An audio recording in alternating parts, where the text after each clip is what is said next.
A very, very good evening to you all the way from Riyadh. Do tell us a bit about the trip. What is the President and his delegates intending to do in the oil-rich nation?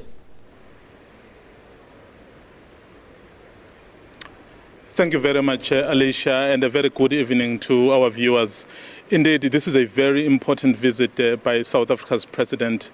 You know that this country is very rich in oil, as you've alluded in your intro. But what they want to do is that they want to expand these relations.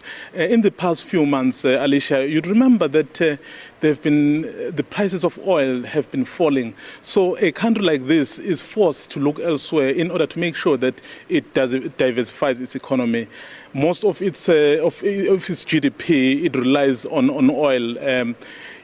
With the weak oil prices, indeed, it gets seriously affected. So markets like South Africa presents an opportunity, for example, for a country like Saudi Arabia, that it can start now to look seriously into how it diversifies its economy.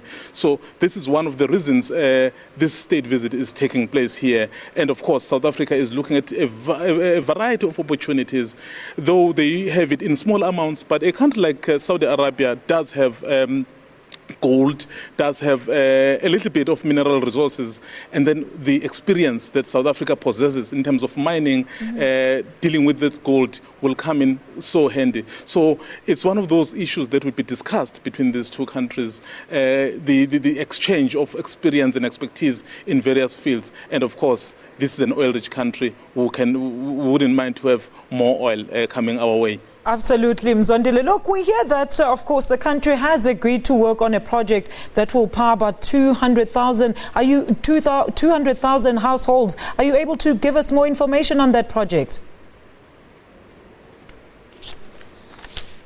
You remember that last week or 2 weeks ago, there was a seventh Joint Economic Commission that took place in Cape Town, South Africa, between the Minister of Trade and Industry, Minister Rob Davies, and his counterpart in this country. So one of those outcomes was that they've agreed that the investment that the Saudis will make in South Africa is that they will help with that 15 billion rand plant, which is a solar-powered plant, and it will go a long way because once it's fully operational, it will electrify about 200,000 households. You can see that is quite a major development right there.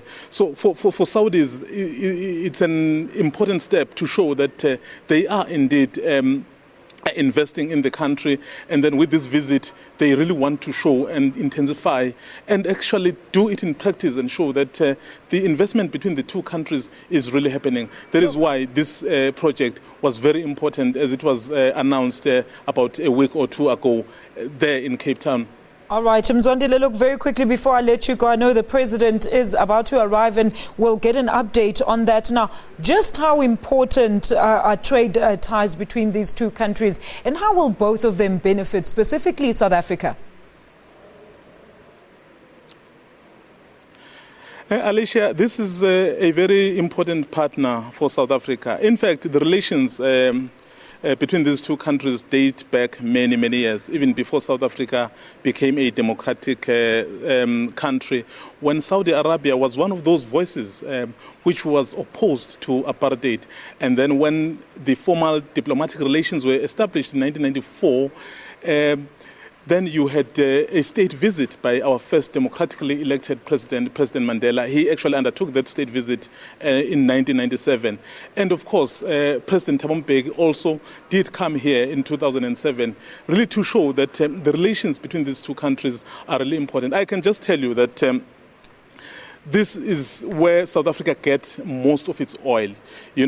For our petrol and everything and diesel, so we have to import because we are not an oil-producing country. Most of it comes from the Middle East, and Saudi Arabia is number one. I can tell you it's about 38% of the oil that we get from here. So you can see that it's a very important country in terms of relations, of trade relations, and we are also keen. And I can tell you that in the next few weeks or months, our companies like Ocean Basket are also starting to make their presence felt here in Saudi Arabia. So it shows that this relation is growing. This visit by President Jacob Zuma is just to underscore that point. All right, thank you so much to our presidential reporter, Mzwandile Mbeje, and his live tours from Riyadh in Saudi Arabia.